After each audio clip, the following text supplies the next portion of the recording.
Hello aspirants, कैसी तैयारी चल रही है आप सबकी।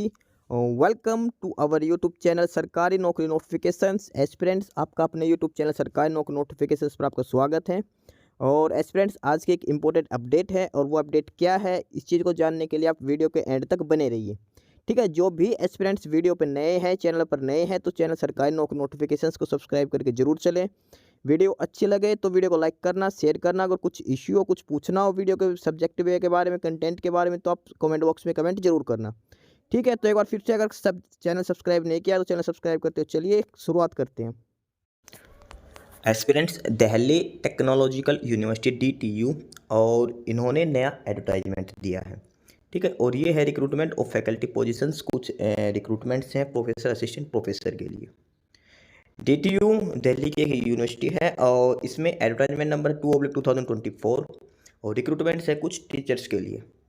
ठीक है, और ये है for the post of assistant professor. Assistant professor की पोस्ट है DTU के अंदर, दिल्ली टेक्नोलॉजिकल यूनिवर्सिटी में। अब वन बाय वन करके चेक करते हैं कब से क्या ऑनलाइन एप्लीकेशन स्टार्ट है, क्या इसकी लास्ट डेट है, क्या क्या वैकेंसीज है, कैसे क्या सिलेक्शन प्रोसीजर है।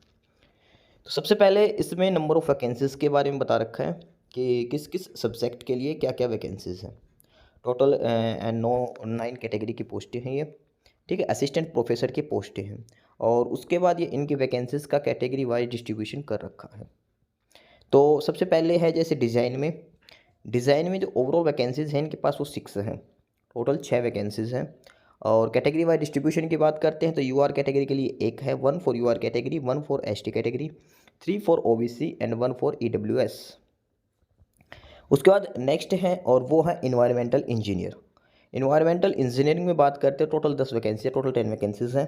और UR कैटेगरी के लिए 3, 1 for SC category, 1 for ST category, 4 for OBC category and 1 for EWS। उसके बाद नेक्स्ट है इंफॉर्मेशन टेक्नोलॉजी। और इंफॉर्मेशन टेक्नोलॉजी में जो ओवरऑल वैकेंसीज हैं वो 13 में से बात करते हैं 3 for UR category, 3 for SC category, 1 vacancies for ST, 5 vacancies for OBC category, 1 for EWS। उसके बाद नेक्स्ट है सॉफ्टवेयर इंजीनियरिंग। सॉफ्टवेयर इंजीनियरिंग की बात करते हैं तो इसमें ओवरऑल 5 वैकेंसीज हैं। 5 में से 1 for UR category, 3 for OBC category, EWS 1 and person with disabilities 1 vacancies. ठीक है, और इसमें से नेक्स्ट है वो है इकोनॉमिक्स USME में। और इसमें बात करते हैं ओवरऑल 4 वैकेंसीज हैं, 2 for OBC, 1 for SC and 1 for UR category. Next है management USME। Overall vacancies are 27 management. और 10 फॉर UR के, 5 for SC, 2 for ST, 8 for OBC and 2 for EWS category. Next है biotechnology. Biotechnology overall vacancy, total number of vacancy 9। 1 for UR category, 2 for SC category, 1 for ST category, 3 for OBC, 2 vacancies for EWS। Next है mechanical engineering. Mechanical engineering overall vacancies 34। और 34 में से है 14 vacancies UR category के लिए, 6 हैं वो SC category के लिए, 3 vacancies for ST category, 6 for OBC, 5 for EWS category. उसके बाद नेक्स्ट है और जो लास्ट है वो है कंप्यूटर साइंस इंजीनियरिंग CSC में। और इसमें जो ओवरऑल वैकेंसीज है वो 50 वैकेंसीज है कंप्यूटर साइंस इंजीनियरिंग में। और इनमें से 20 for UR category, 5 for SC category, 6 ST, 15 OBC and 4 for EWS category. तो ये है total number of vacancies category wise जिनका डिस्ट्रीब्यूशन कर रखा है अलग अलग डिसिप्लिन, अलग अलग सब्जेक्ट के हिसाब से। टोटल 9 कैटेगरीज की, और ये टोटल 158 वैकेंसीज हैं। ठीक है, ये टोटल 9 कैटेगरी, 9 सब्जेक्ट्स हैं ये। और ये कैटेगरी वाइज डिस्ट्रीब्यूशन दिखा रखा है अलग अलग। UR के लिए कितनी है, SC के लिए कितनी है, ST के लिए कितनी, OBC और EWS। ये सारा वैकेंसी डिस्ट्रीब्यूशन दिखा रखा है। ठीक है, टोटल है 158 वैकेंसीज हैं, असिस्टेंट प्रोफेसर की वैकेंसीज हैं दिल्ली टेक्नोलॉजिकल यूनिवर्सिटी DTU के अंदर। अब बात करते हैं इसमें आगे। इसमें जो लिख रखा है कि the candidates are required to fill up the online application form. आपको फॉर्म ऑनलाइन अप्लाई करना है। They are also required to send the print out of their online filled in application form along with filled in performance as per annexure 1। यानी कि इन्होंने कहा कि पहले आपको ऑनलाइन फॉर्म अप्लाई करना है, उसके बाद अप्लाई करने के बाद उसका प्रिंट आउट लेना है।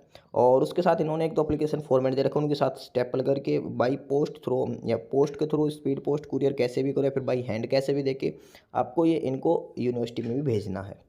ठीक है, इसके साथ आपको सारे डॉक्यूमेंट्स भी लगाने हैं। अब बात करते हैं भेजना कहाँ पे है, क्या एड्रेस है। तो आपको जो एनवलप पे एड्रेस लिखने हैं तो वो है recruitment branch, Delhi technological university, Shahbad Daulatpur, Bawana road, Delhi 110042। ये इनका एड्रेस है। और जो इसकी लास्ट डेट है वो फॉर्म फिलअप करने सेंड करने की है, वो 24 अप्रैल। 24 अप्रैल तक आपको ये फॉर्म वहाँ पे पहुँचाना जरूरी है ऑफलाइन मोड में। ऑनलाइन फॉर्म फिलअप होगा, उसका प्रिंट आउट लेना है, सारे डॉक्यूमेंट्स लगाने हैं। उसके बाद आपको ये जो एड्रेस दे रखा है इनका, उस एड्रेस पे आपको सेंड करना है।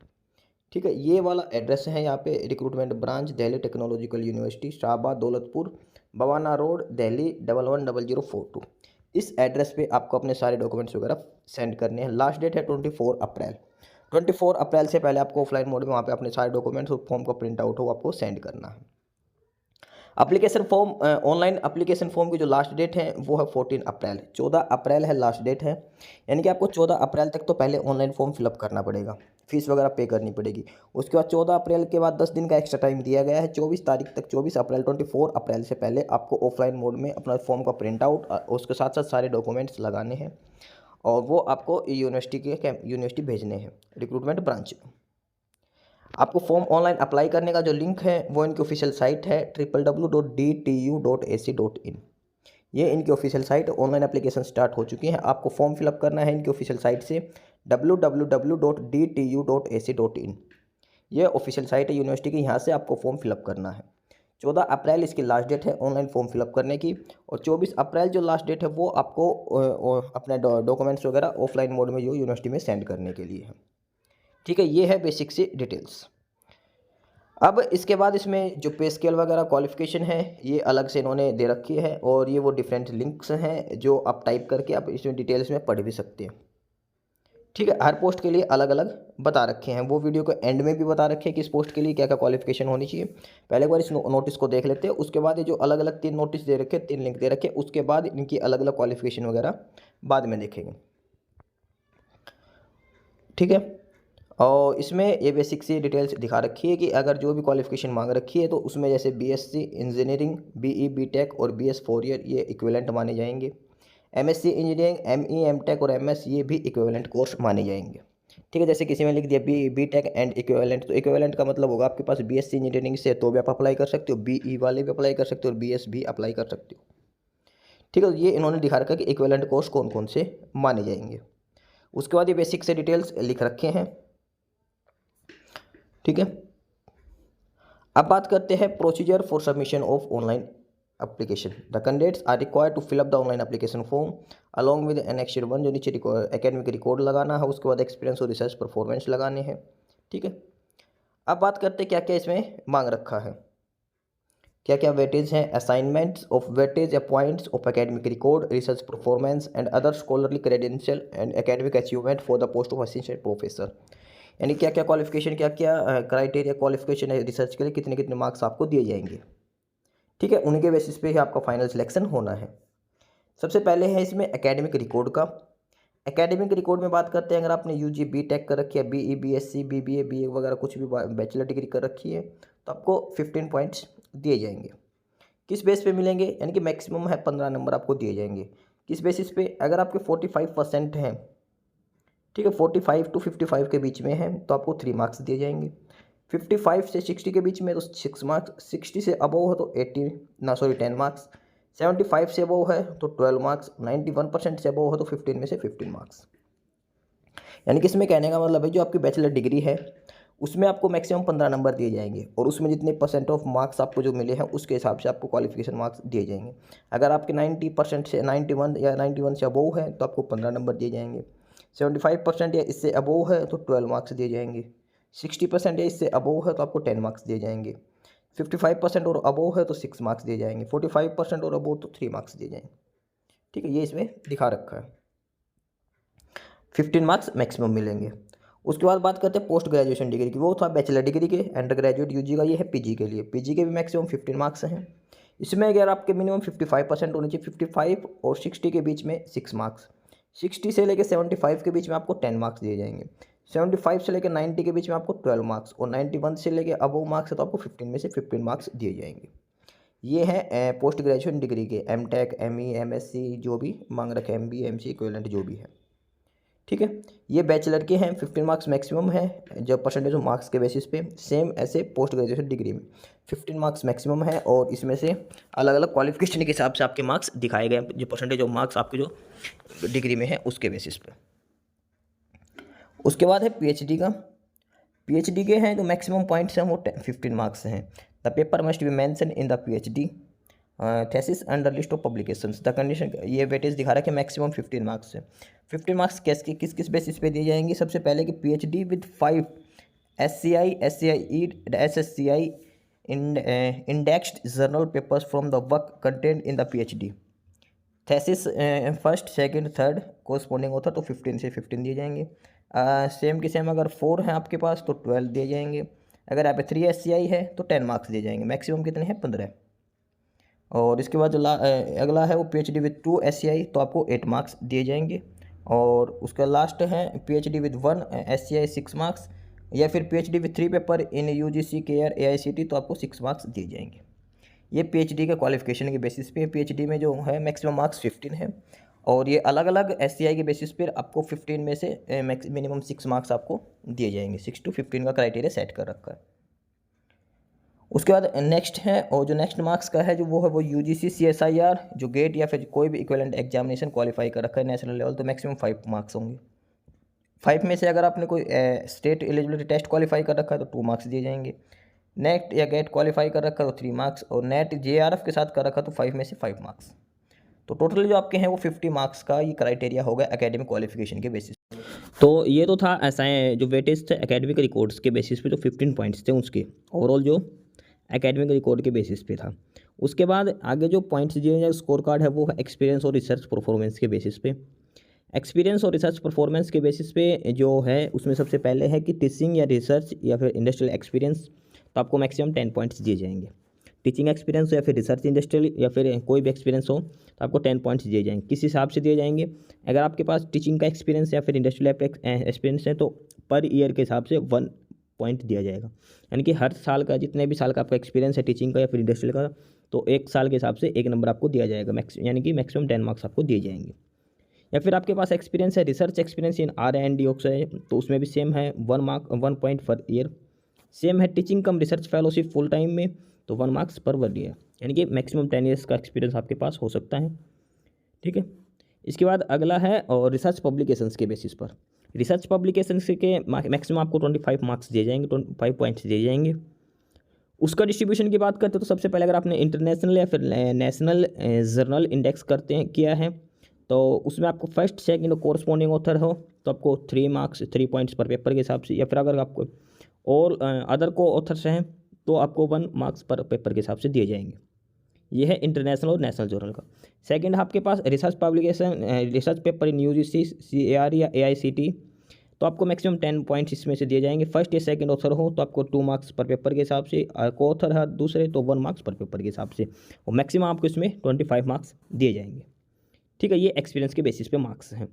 ठीक है। इसके अलावा ये आगे भी डिस्ट्रीब्यूट कर रखे हैं, जैसे बुक्स लिख रखी हो तो 2 मार्क्स 2 पॉइंट पर बुक के हिसाब से मैक्सिमम 4 मार्क्स दिए जाएंगे। और इंटरनेशनल पब्लिकेशन और नेशनल पब्लिकेशन के लिए मैक्सिमम 2 पॉइंट्स 1 पर बुक के हिसाब से।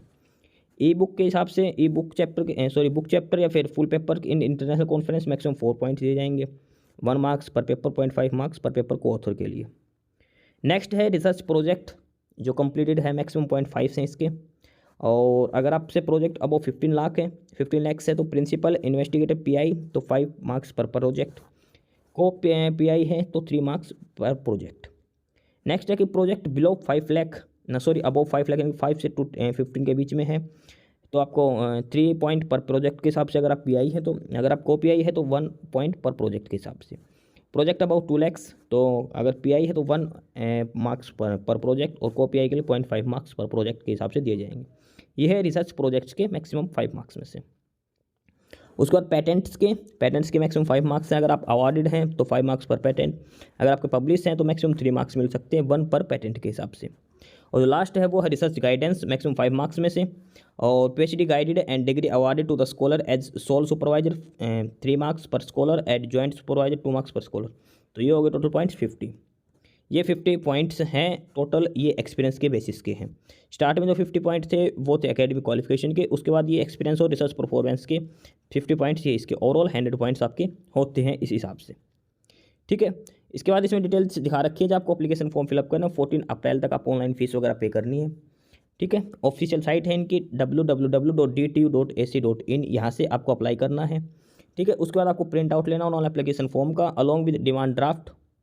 ठीक है, और print out of next 1 and 2 along with documents evidence such as the, और आपको सेंड करना है recruitment branch, Delhi technological university, Shahbad Daulatpur, Bawana road, Delhi 111042 within 10 days, यानी कि 24 अप्रैल तक। ठीक है, ऑनलाइन एप्लीकेशन 14 अप्रैल लास्ट है और सेंड करने के लिए 10 डेज एक्स्ट्रा दे रखे हैं। ठीक है, ये इसमें डिटेल्स दिखा रखी है। सिलेक्शन प्रोसीजर कैसे क्या दिखा रखा है, प्रोसीजर फॉर सिलेक्शन, तो the application received will be scrutinize as per the eligibility criteria. ठीक है, उसके बाद list of eligible non eligible candidates for the screening test will be uploaded on the website, जो उनकी ऑफिशियल साइट है, यहाँ पे अपलोड किए जाएंगे कौन से कैंडिडेट्स एलिजिबल है, कौन से नॉन एलिजिबल है। सबसे पहले इनका DV चेक किया जाएगा, जो भी डॉक्यूमेंट्स आप सेंड करोगे ऑफलाइन मोड में वो सारे आपके चेक किए जाएंगे, उसके बेसिस पे एलिजिबल नॉन एलिजिबल कैंडिडेट्स की लिस्ट लगाई जाएगी। ठीक है, उसके बाद date shall be screening test for the post of assistant professor, उनका स्क्रीनिंग टेस्ट भी लिया जाएगा असिस्टेंट प्रोफेसर्स का। और स्क्रीनिंग टेस्ट ये होगा, वो जो सिलेबस दे रखा है यूनिवर्सिटी की वेबसाइट पे, उसके बेसिस पे आपका स्क्रीनिंग टेस्ट लिया जाएगा। डेट ऑफ स्क्रीनिंग टेस्ट वो बाद में नोटिफाई किया जाएगा इनकी ऑफिशियल साइट्स पे। अब इसमें दिखा रखा है कि exemption from screening test assistant professor के लिए एग्जाम्सन किन किन को दिया जाएगा। The candidate has at least 1 publication in category 1, या फिर the candidates at least 2 publication in category 2, the candidates have at least 5 publication in category 2 and 3 taken other together.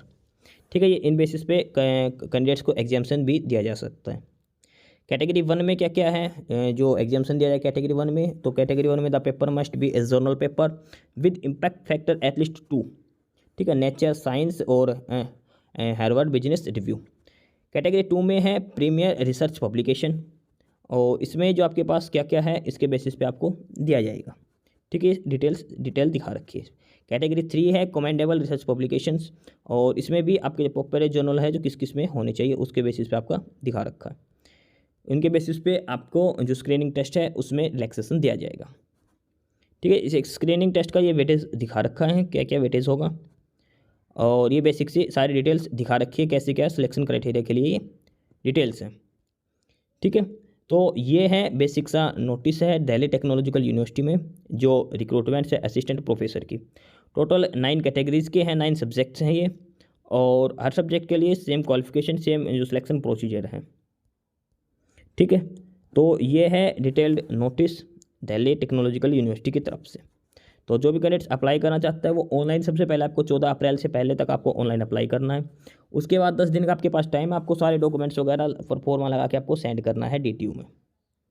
ठीक है, तो ये था नोटिस DTU की तरफ से। एस्पिरेंट्स जो डिटेल नोटिस था रिक्रूटमेंट का, उसमें इन्होंने एक क्लियर लिंक दे रखे थे कि आपको डिटेल पढ़ सकते हो क्या क्या क्वालिफिकेशंस होनी चाहिए। तो उसमें आपको अलग अलग पोस्ट के हिसाब से दे रखा है। अगर आप असिस्टेंट प्रोफेसर है अप्लाइड केमिस्ट्री और पॉलीमर टेक्नोलॉजी में, तो आपके पास एसेंशियल क्वालिफिकेशन ये पे लेवल दिखा रखा है, ये रिलेवेंट ब्रांच किससे आपने BTech कर रखी है, क्वालिफिकेशन एज लिमिट दे रखी है। तो उसमें से जो पोस्टें हैं उसके हिसाब से अलग अलग ये डिटेल्स दे रखी हैं। ठीक है, किस किस पोस्ट के लिए क्या क्या जो रिक्रूटमेंट है, क्या क्या एलिजिबिलिटी क्राइटेरिया आपके पास होना चाहिए। और इसमें जैसे हम देखते हैं 1-2 पोस्टें हैं जो फिलहाल इसमें है नहीं, और ये है जैसे बायोटेक्नोलॉजी के लिए असिस्टेंट प्रोफेसर बायोटेक्नोलॉजी के लिए। बायोटेक्नोलॉजी के लिए जो पे लेवल है वो 10 है, एंट्री पे यानी कि 57,700 ये बेसिक सैलरी है। ठीक है, एसेंशियल क्वालिफिकेशन की बात करते हैं, आपका BTech होनी चाहिए, MTech होनी चाहिए, PhD होनी चाहिए। ठीक है, और किस किस रिलेवेंट ट्रेड में होनी चाहिए। और ये है बायोटेक्नोलॉजी, अगर आप बायोटेक्नोलॉजी के लिए अप्लाई करना चाहते हो तो निम्नलिखित जो ये जो अलग अलग ब्रांचेस दे रखी हैं, जो इनमें से आपके पास बैचलर डिग्री, मास्टर डिग्री होनी चाहिए, PhD होनी चाहिए। Agriculture science, biochemical engineering, biochemistry, सारी डिटेल्स इसमें दे रखे जिसमें आपके पास होना चाहिए। ठीक है, उसके बाद ये इधर एज लिमिट दे रखी है, मैक्सिमम एज 35 है, और बाकी एज रिलैक्सेशन अलग अलग कैटेगरी के हिसाब से इसमें भी दिया जाएगा। पे लेवल 10 में ही ध्यान रख लेना, 57,700 ये बेसिक है। और असिस्टेंट प्रोफेसर की जितनी भी पोस्टें हैं DTU में सभी में पे लेवल 10 है, एंट्री पे है 57,700 ये बेसिक से है। ठीक है, यानी कि आपकी जो सैलरी होगी वो 1 लाख से अबव रहेगी इसमें। उसके बाद एसेंशियल क्वालिफिकेशन सभी में BE BTech या BSc और साथ में मास्टर डिग्री और PhD मांग रखा है। सिर्फ ब्रांचेज का फ़र्क है, अलग अलग ब्रांचेज, जैसे सिविल इंजीनियरिंग के लिए आपके पास ये सारी ब्रांचेज होनी चाहिए। अगर आप सिविल इंजीनियरिंग की पोस्ट सिविल इंजीनियरिंग में अप्लाई करते हैं तो आपके जो अलग अलग ब्रांचेज दिखा रखे हैं इनमें से आपके पास BTech MTech PhD की डिग्री होनी चाहिए। ठीक है, जैसे ये डिज़ाइन के लिए दे रखा है असिस्टेंट प्रोफेसर डिज़ाइन के लिए, तो डिज़ाइन के लिए आपके पास बैचलर ऑफ डिज़ाइन या फिर मास्टर ऑफ डिज़ाइन दोनों होने चाहिए। ठीक है, फिर BTech या फिर मास्टर इन डिज़ाइन आपके पास क्वालिफिकेशन होनी चाहिए। पे लेवल सेम है, एज लिमिट 35 ईयर्स है। तो ये हर पोस्ट के लिए इन्होंने अलग अलग सारी डिटेल्स दे रखी है, किस पोस्ट के लिए क्या क्या एलिजिबिलिटी एसेंशियल क्वालिफिकेशन होनी चाहिए। पे लेवल सभी में सेम है, पे लेवल 10 है, 57,700 बेसिक्स यानी कि 1 लाख प्लस आपकी सैलरी पर मंथ आपको दी जाएगी। ठीक है, उसके बाद ये हर पोस्ट के लिए अलग अलग सब्जेक्ट दिखा रहा है, किस सब्जेक्ट में आपके पास बैचलर मास्टर डिग्री PhD होना चाहिए। और उसके बाद एज लिमिट वैसे तो सभी में नॉर्मल 35 ईयर्स ही दे रखा है, और उसके बाद SC ST को अलग से रिलैक्सेशन होगा, OBC को अलग से, यानी कि कैटेगरी वाइज अलग से एज रिलैक्सेशन का क्राइटेरिया अलग से इन्होंने दे रखा है। ठीक है, ये है एसेंशियल क्वालिफिकेशंस की डिटेल्स हैं, और ये बाकी फर्दर आप डिटेल्स डाउनलोड भी कर सकते हो उनकी ऑफिशियल साइट से, इन्होंने इसके लिए अलग से लिंक भी प्रोवाइड करवा रखा है। ठीक है, तो ये है डिटेल्ड नोटिस DTU की तरफ से जो रिक्रूटमेंट नोटिस है, जो भी कैंडिडेट्स अप्लाई करना चाहता है अप्लाई कर सकता है 14 अप्रैल से पहले। बाकी नई अपडेट नई इन्फॉर्मेशन के लिए आप हमारे यूट्यूब चैनल सरकारी नौकरी नोटिफिकेशन सब्सक्राइब जरूर करिए, और अगर कुछ इश्यू है कुछ पूछना हो तो आप कमेंट बॉक्स में कमेंट करके आपको जो भी इश्यू है किसी भी चीज़ के रिगार्डिंग आप कमेंट बॉक्स में कमेंट करके पूछ सकते हैं। ठीक है, चैनल को सब्सक्राइब जरूर करें, वीडियो को लाइक करें, शेयर करिए, जुड़े रहिए हमारे साथ, मिलते रहेंगे नई अपडेट्स के साथ। तब तक के लिए बाय।